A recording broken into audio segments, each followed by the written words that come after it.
having a lot of text on your ad, and simply it's just not needed. So this is more than enough to get your shirt to be sellable. So great, now we have this this post. Now we need to turn it into an ad.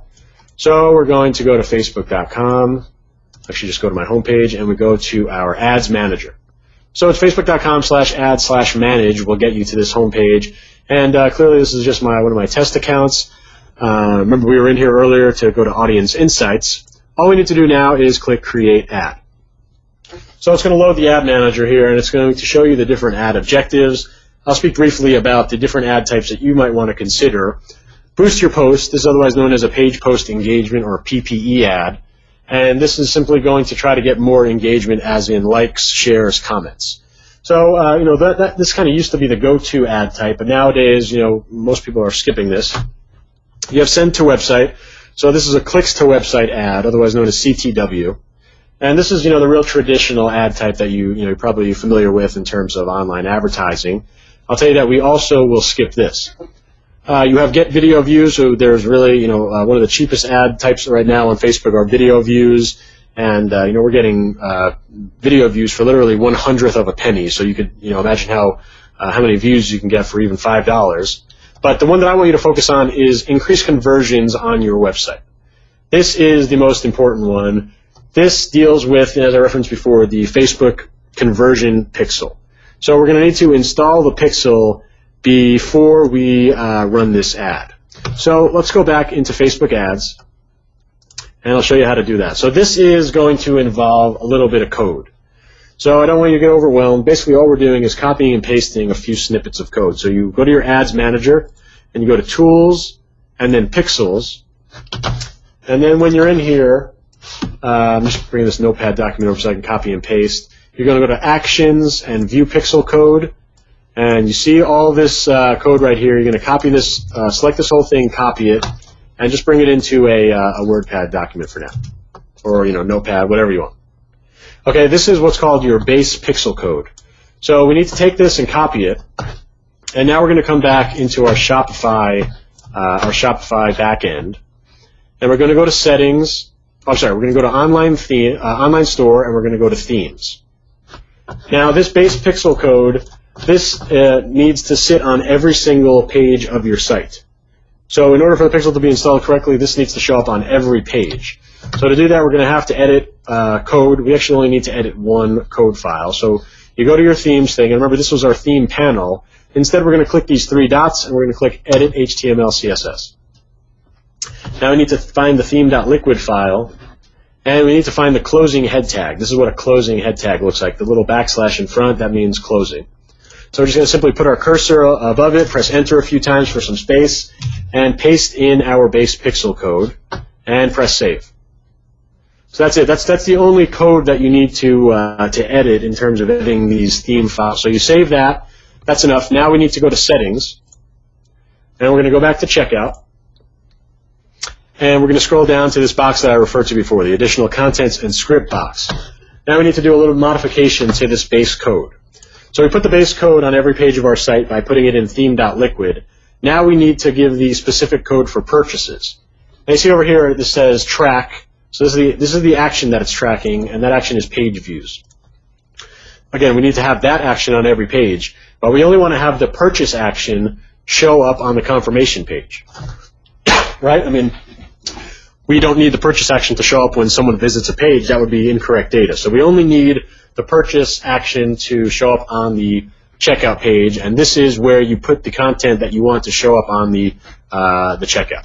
Okay, so we're going to go back to Facebook, and we need to see here ad conversion tracking. We need to see these different actions. We're going to press See More, and there's all these different ones: view content, add to cart, initiate checkout. But here's the important one that we want to deal with: purchase. So we're going to grab this little snippet of code. We're going to copy it. And we're going to head back to our base pixel. And now what I want you to do is find the page view track, right? So we found this over here. And you find the semicolon. All you got to do is put your cursor there, press Enter a few times.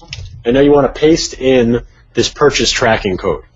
So before this pixel was tracking page views, now it's also tracking purchases. So now all we need to do is copy this entire snippet of code. Remember, it's the base pixel plus the purchase code.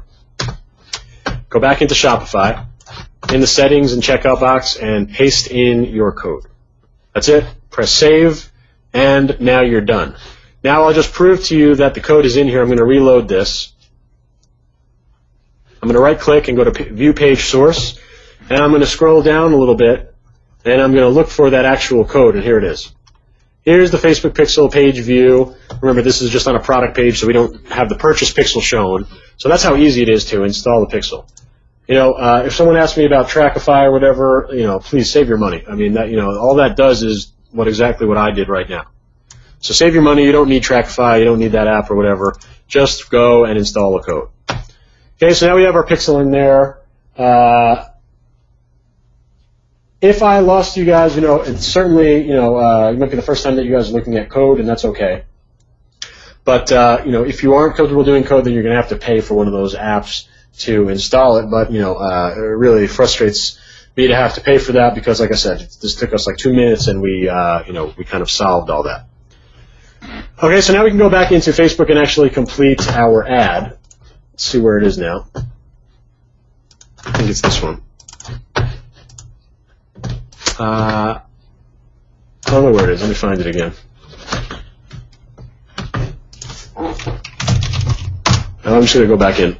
So we have our pixel correctly installed on the site. Now we're able to actually make a website conversion ad. So we're going back over here. We're going to click Create Ad. And remember, we're going to select the website conversion objective. So the first thing it's going to ask us to do is put in the URL of our product. So we need to come back over here and enter the URL into this box. So you go dog-store-scener.myshopify/products. This is the product URL for that shirt. We're entering it here. Now we need to go in here and choose a conversion event. And this we're going to go and search for our purchase pixel. So don't worry if it's red. When you get started, or if you have a new pixel, or if you have a new site like this case, the pixel is not going to be green. That's okay. You might even get a couple sales at first, and it still might stay red. Don't freak out. It takes a couple days for this to kind of turn on. It's still capturing all the data, gathering the data, so don't worry about that. Let me back up real quick and talk about why this is so powerful. This pixel, now that it's installed on every page on your site, anyone who comes to the site, Facebook is capturing all that data, and they're also tracking what they do. Why is that so valuable? Well, Facebook is going to start building audiences or start collecting data for the purpose of better optimizing your website conversion ad. So the stronger the pixel, the stronger the ad that you're going to have. So making sure that you have your pixel set up is so important because you need to start capturing all that data because they're going to use that data and make your ad perform even better. So select the purchase. We could name this if we want, test website conversion ad 1, and we'll go to the next step. So here is where we're going to actually put in our targeting. So you see the section here, who do you want your ads to reach? And that is going to be all about the targeting, right? This is where you would do your Facebook targeting.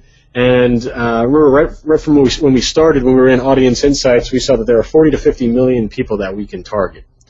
Now, I certainly don't want you to build an ad that targets 40 to 50 million people. That's just not going to work.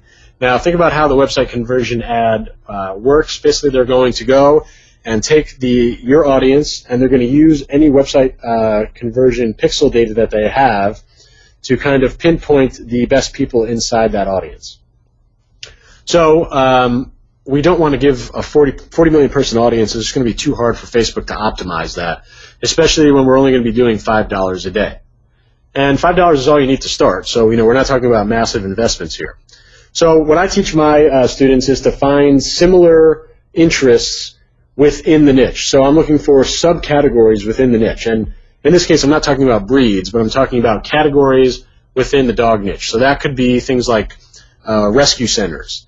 That could be celebrities that like dogs. That could be TV shows about dogs. That could be pet store brands. That could be dog magazines. That could be dog-related websites and blogs. That could be fan pages like I Love Dogs.